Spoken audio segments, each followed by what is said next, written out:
हम लोग शायद ही वो करते हैं जिस पर हम विश्वास करते हैं। आमतौर पर हम वही करते हैं जो सुविधाजनक होता है और फिर पश्चाताप करते हैं। हमें अपनी सुविधा को त्याग कर वही करना चाहिए जो सत्य, सही और विश्वसनीय हो। फिर देखिए हमारा जीवन कैसे बदलता है। सुप्रभात, मैं हूं प्रतिबिंब शर्मा आपके साथ। सबसे पहले नजर डालते हैं मुख्य गतिविधियों पर।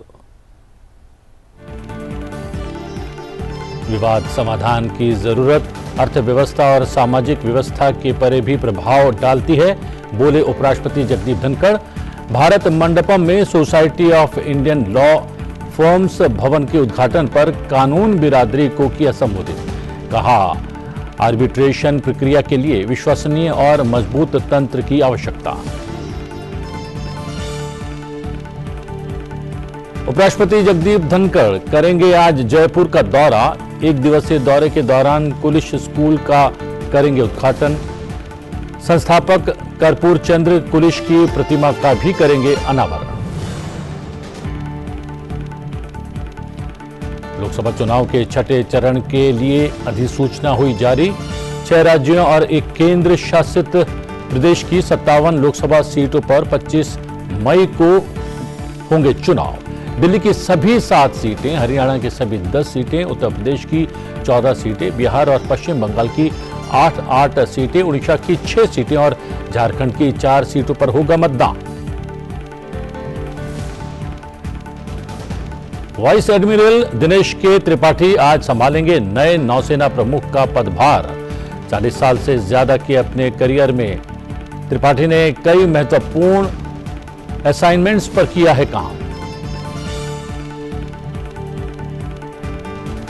रिजर्व बैंक ऑफ इंडिया ने कुछ बैंकों और गैर बैंकिंग वित्तीय संस्थानों के ब्याज वसूलने में अनुचित तौर तरीके अपनाने पर जताई चिंता।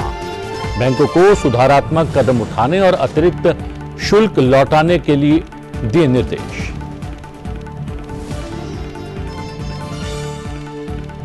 प्रधानमंत्री नरेंद्र मोदी ने श्री गुरु तेग बहादुर जी के प्रकाश पर्व पर नमन किया है। एक सोशल मीडिया पोस्ट में प्रधानमंत्री ने कहा है कि दुनिया भर में लाखों लोग साहस, करुणा और निस्वार्थ के अवतार के रूप में उनका स्मरण करते हैं। प्रधानमंत्री ने कहा कि गुरु तेग बहादुर जी का जीवन एक मार्गदर्शक के रूप में काम करता है।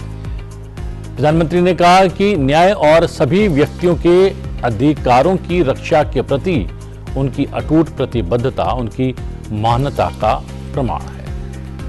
प्रधानमंत्री ने कहा कि अत्याचार और उत्पीड़न के सामने उन्होंने निडरता से, निष्पक्षता से और समानता के सिद्धांतों की रक्षा की। उपराष्ट्रपति जगदीप धनखड़ आज जयपुर यात्रा पर रहेंगे।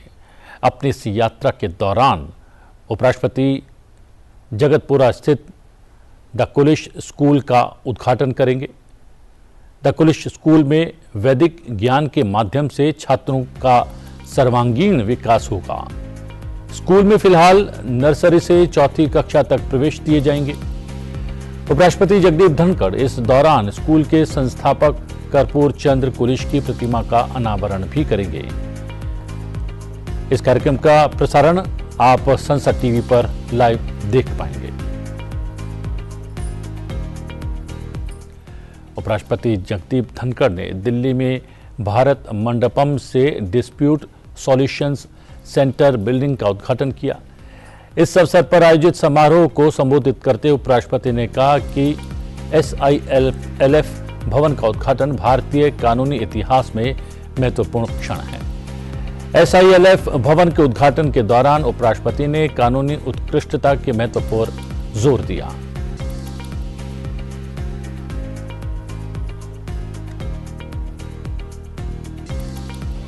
Chief Justice Chandrachud's concern, arbitration space in India resembles an old boys club. Nowhere in the world is arbitration in such a tight fist control by former judges as in India. Underlines the ground reality and coupled with it, the pressing need to reform the system. An individual cannot bring about systemic change because the individual is vulnerable to being taken on but institutions are spinally strong.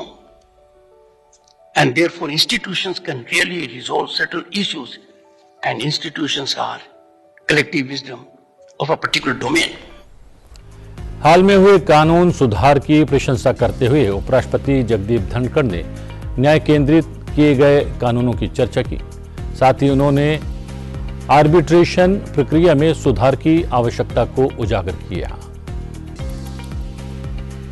The three new laws, the Bharatiya Nyaya Sanhita, the Bharatiya Nagrik Suraksha Sanhita, and the Bharatiya Sakshi, have unshackled the Indian criminal justice system from its colonial legacy, while keeping the focus on justice rather than punishment, traversing from Dand Vidhan to Nyaya Vidhan.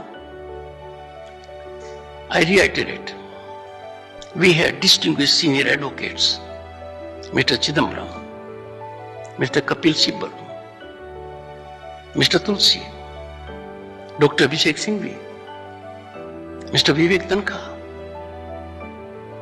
I wish they had spared time to participate in the proceedings of the upper house, the House of Elders. I wish they had discharged their constitutional ordainment, that platform. They did not utilize. And it is the television channel that channelizes the responses. Your center can bestow attention on this. उपराष्ट्रपति ने कहा कि विवादों को सुलझाने के लिए प्रभावी तंत्र होना अत्यंत आवश्यक है।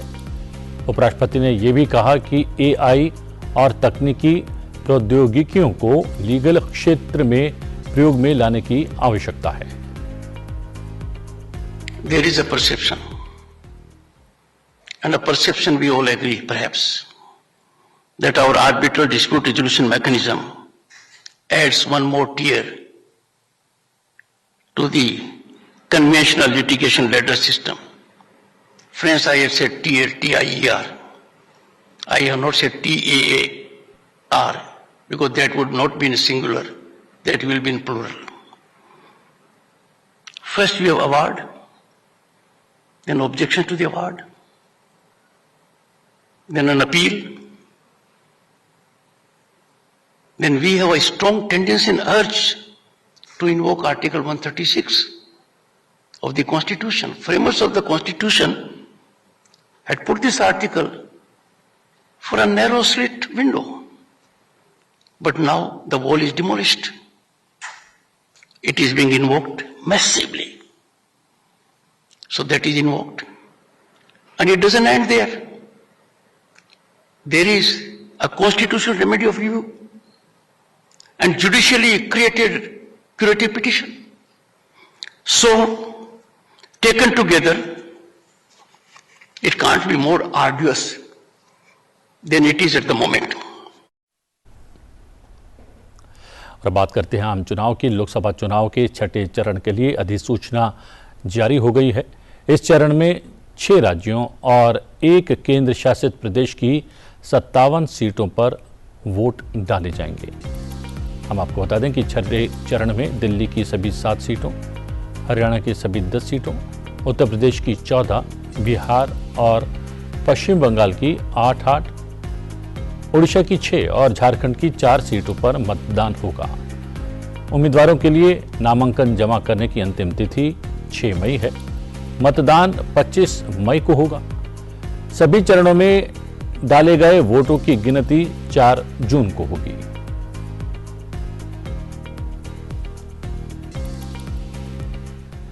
इस बीच उपराष्ट्रपति जगदीप धनखड़ ने देशवासियों से बढ़ चढ़कर मतदान में हिस्सा लेने की अपील की है। उपराष्ट्रपति ने यह भी कहा है कि हमें वोट क्यों करना चाहिए। अपने संदेश में उपराष्ट्रपति ने क्या कहा, आइए देखते हैं।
चुनाव आयोग भी लगातार मतदान के प्रति लोगों को जागरूक करने का प्रयास कर रहा है। इस प्रयास के तहत एक नेत्रहीन महिला मतदाता से जुड़ा वीडियो लोगों को मतदान की प्रेरणा दे रहा है।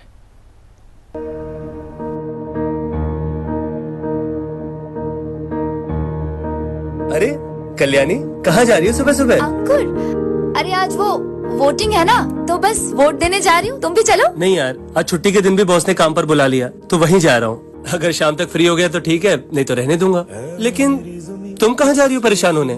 वहाँ काफी भीड़ होगी और तुम ऐसी हालत में मतलब तुम्हें पता है अंकुर, मेरा आँखों से ना देख पाना, अंधा होना मेरी दिव्यांगता नहीं है। लेकिन अगर इस देश में रह के इस देश के हित के लिए मैं वोट ना दे पाऊँ ना, तो असल में मेरी दिव्यांगता वो होगी। और जो भी नागरिक इस देश में रह के देश के लिए वोट नहीं देते हैं ना, दिव्यांग वो हैं, मैं नहीं। खैर, तुम ऑफिस जाओ, मैं जाती हूँ। क्या हो गया? वोट देने नहीं चलना है? तेरी मिट्टी में मिल जावा गुल बनके। जी हाँ, प्रथमे मतदान तापरे जलपान। लोकतंत्र के महापर्व पर झारखंड के सरायकेला खरसावां जिले के छाऊ कलाकारों द्वारा मतदान की कुछ अलग ही ढंग से अपील की गई है। महापर्व मु मनौछि कोन आपण माने मनौछंती?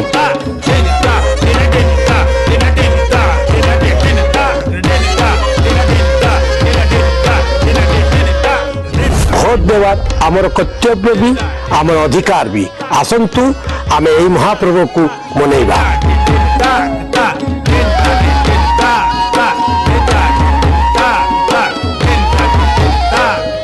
আমি ভোট দিতে যাচ্ছি, কি আপনারা যাচ্ছেন?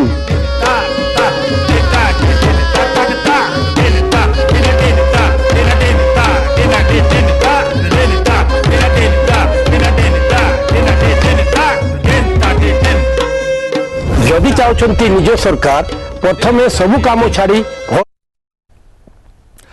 वाइस एडमिरल दिनेश के त्रिपाठी आज नए नौसेना प्रमुख का पदभार संभालेंगे। 40 साल से ज़्यादा के अपने करियर में त्रिपाठी जी ने कई महत्वपूर्ण असाइनमेंट्स पर काम किया है। वाइस एडमिरल दिनेश के त्रिपाठी इससे पहले पश्चिमी नौसेना कमान के फ्लैग ऑफिसर इन चीफ रह चुके हैं। उन्होंने INS विनाश की भी कमान संभाली थी। इसके अलावा रियर एडमिरल के तौर पर वो ईस्टर्न फ्लीट के फ्लैग ऑफिसर कमांडिंग रह चुके हैं। वहीं वो भारतीय नौसेना एकेडमी AG माला के कमांडेंट भी रह चुके हैं। वो वर्तमान में नौसेना स्टाफ के उप प्रमुख हैं। वाइस एडमिरल त्रिपाठी सैनिक स्कूल रीवा और राष्ट्रीय रक्षा एकेडमी खड़कवासला के पूर्व छात्र रह चुके हैं। उन्होंने 1 जुलाई 1985 को भारतीय नौसेना ज्वाइन की थी। एक communication, electronic war expert, signal संचार अधिकारी और इलेक्ट्रॉनिक युद्ध अधिकारी के रूप में उन्होंने नौसेना के फ्रंट लाइन युद्ध पोतों पर काम किया है।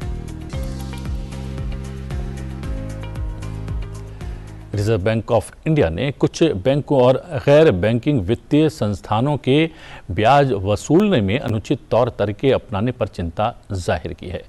RBI ने इसके लिए बैंकों को सुधारात्मक कदम उठाने और अतिरिक्त शुल्क लौटाने का निर्देश भी जारी किया है।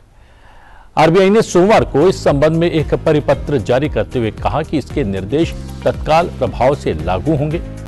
रिजर्व बैंक ने जारी परिपत्र में कहा कि 31 मार्च 2023 को समाप्त अवधि के लिए बैंकों या NBFC जैसे विनियमित इकाइयों की भौतिक जांच के दौरान RBI को ऋणदाताओं द्वारा ब्याज वसूलने में कुछ अनुचित गतिविधियों का सहारा लेने के उदाहरण मिले हैं। ऐसे में केंद्रीय बैंक ने सभी इकाइयों को ये निर्देश जारी किया है कि वो ऋण वितरण के तरीके, ब्याज लगाने और अन्य शुल्कों के संबंध में अपने तौर तरीकों की समीक्षा करें। साथ ही RBI ने यह भी कहा है कि जरूरी होने पर प्रणालीगत बदलाव जैसे कदम उठाएं। RBI ने यह कदम जांच के बाद उठाया है। RBI ने कहा है कि महीने के दौरान ऋण के वितरण या पुनर्भुगतान के मामलों में कुछ संस्थान बकाया अवधि के बजाय पूरे महीने का ब्याज ले रहे हैं। वहीं कुछ मामलों में बैंक अग्रिम में एक या अधिक किश्तें जमा कर रहे थे, लेकिन ब्याज वसूलने के लिए पूरी ऋण राशि की गणना कर रहे हैं।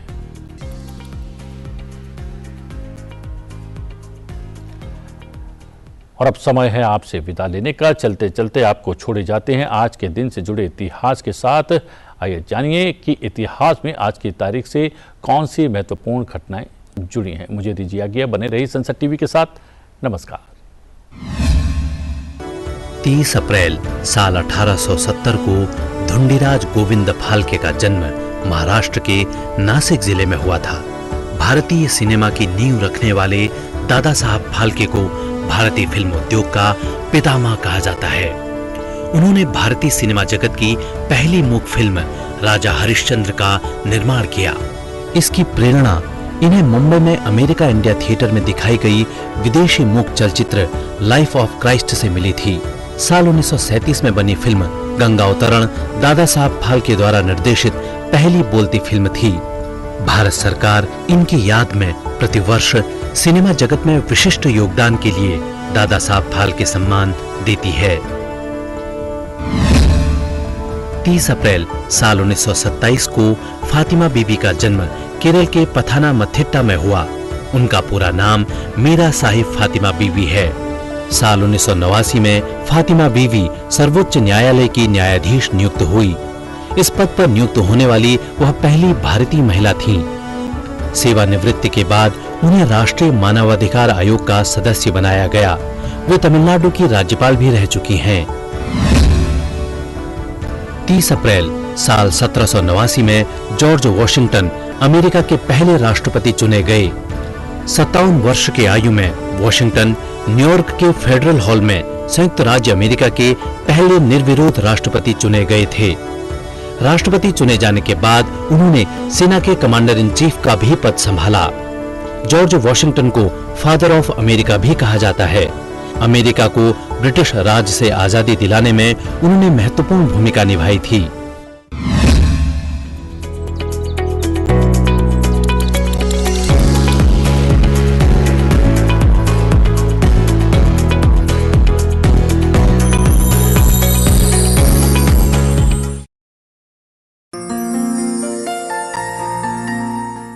As citizens,